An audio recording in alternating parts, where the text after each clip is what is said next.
imta badan dadku waxay rabaan inay wax u sheegaan markay speaker noqdaan inay isha farta ka geliyaan oo dhahaan wariyaha ma ogsoontaa waxaas inay kaa qaldeen qofuna ma jecla mana danaynayo in loo sheego waxa la rabo in loo sheego asagoo oo loo sheegay ama si public loogu sheegayo ama si direct loogu sheego qofku waxa ku fiican ama ku haboon inaad wax ugu sheegto si ka duwan ama sheeko ah ama ay tusayso inuu wixii u fahmo ama uu wixii u garto si ka duwan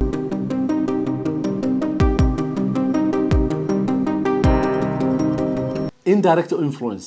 waxaan ka hadlaynaa sideed qof u influence gareyn kartaa adiga oo aan wajiga farta ka gelinin ama isha aan farta ka tuurin qolaa waxaa la dhahaa dadka intay farta isha ka geliyaan waxay dhahaan ma il baad qabtaa hadaad il qabto waxaad arki lahayd waxaan arkay macnaheedu waa qasab waxa aan rabo ku arag noloshooda saas ma tusaale ahaan qof baa rabtaa inuu weight lose gareeyo wuxuu kula soo fariistay maqaayad ama qof aad la sheekaysanayso soo fariistay rather than intaad dhihi lahayd you need to lose weight training baan sameeyaa kale lose weight garee ama aad dhihi lahayd maybe afkaaga sufur leh oo laga yaabo inaad siyaabo kale u tusto waxa laga rabaa qofka inaad influence gareyso ama aad indirect gareyso si ka duwan adigoo aan u sheegin ama u sameynin tusaale ahaan waxaad sheekaysanayseen Maxamed ama waxaad sheekaysanayseen Qadiijo waxa tahay trainer ama macallin luqadda Ingiriiska bara ama teaching ku sameeya luqadda Ingiriiska bara markay kula soo fariisto qofkii waxa tiri last courses-kii aan sameeyay whatever your courses last course aan sameeyay students-kayga waxay improve gareeyeen inay weight lose gareeyaan ama luqadda Ingiriiska bartaan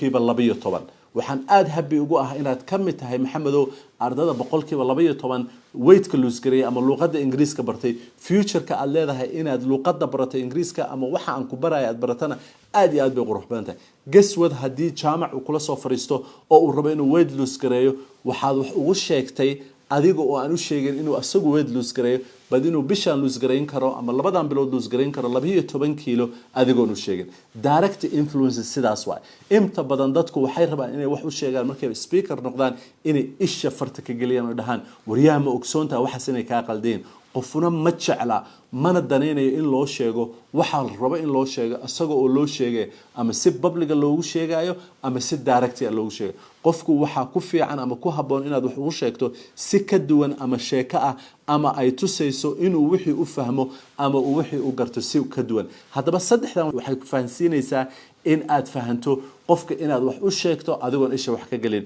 number 1 spend time to prepare in report waa inaad report ka haysato qofkan uu muxuu dareynaya waa inaadan qofka intaada dhihin weight inaad kala hadasho habar haduusan weight problem qabin haduusan English problem qabin laakiin uu qabo hurdo la'aan ama hurdadu ay ku yartahay haduu qabo stress ama depression haduu qabo ilmihiisa inaysan dhageysanin haduu qabo shaqadii in laga faa'iid gareeyo oo aad rabto inaad ku dhiirigeliso inuu shaqo qabo number 1 you have to be able to have the report dadkan audience-gaaga ah ama nolosha aad wax ka dhageysanayso report-ka qabaan maxay tahay weydii qof kasta oo Soomaali ah oo maanta qurbaha jooga the biggest problems ka ay qabaan ama challenge ugu badan ay qabaan oo report-kooda mar walba soo gaaro waa ilmahooda iyo balwada say uga ilaalsan lahayn ilmahooda iyo sida iskuulada u dhigan lahayn ilmahooda iyo ayaga say iskugu xirmi lahayn and that's the report we receiving and the courses and diyaarin doono saddexda bilood oo soo socota waxay noqon doontaa indaada ayada waa report what is the report aad u baahan tahay dadka aad ku dhex jirto ama shaqada ama waxa aad qabanayso inaad ka haysato for you inaad wax ka qabato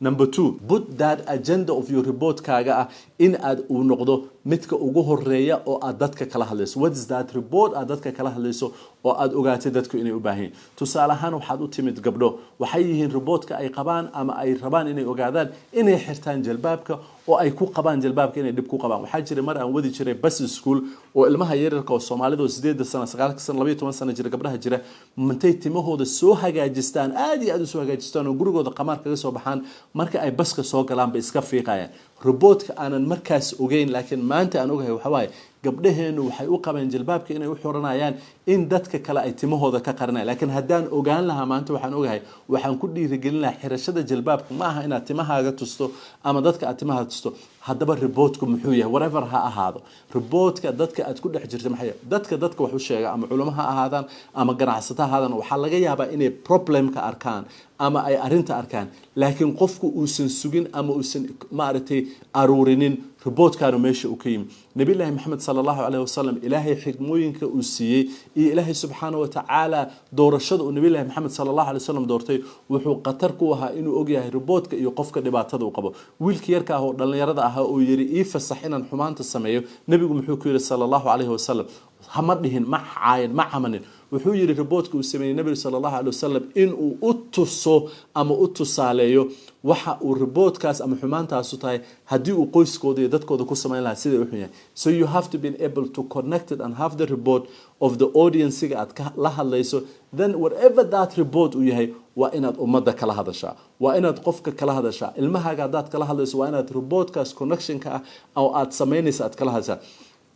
and you are bit markaas oo saddexaad you bit more direct in ad reportkaas ku tahay than all the other message ka kale oo aad qofka u sheeglay so hadii aad rabto marka inaad qofka influence garayso adoo isha farta ka gelinin number 1 baahida qofkan uu qabaa maxay tahay waa inaad report ka haysataa maanta hadii magaalo lagu keeno oo aad magaalo timaado oo aad jamca khudbadeeda akhrinayso ha akhrinin jamca khudbadeeda adigu aad soo diyaarsatay waxaad akhrisaa magaaladan dhibka ay qabto maxay tahay Nairobi dhibka ay qabto maxay tahay Mogadishu dhibka ay qabto maxay tahay Hargeysa dhibka ay qabto maxay tahay ummadda Soomaaliyeed oo dhan meesha ay joogan dhibta ay qabto maxay tahay sidee dhibkaas historygeedii ama taariikhdeedii aad soo aruurisay aad uga sameyn kartaa report jamca oo qodba see reportka aad sameysay bit more direct aad u ahaan kartaa oo ugu celcelin kartaa adigoo on more distracted ka ahaanin oo ay dadku fahmaan iyo messagekaas inaad dadka gaarsiiso ay fahmaan that's how you indirectly influence people ay u faahiin qofku inuu fahmo ama uu si fiican u garto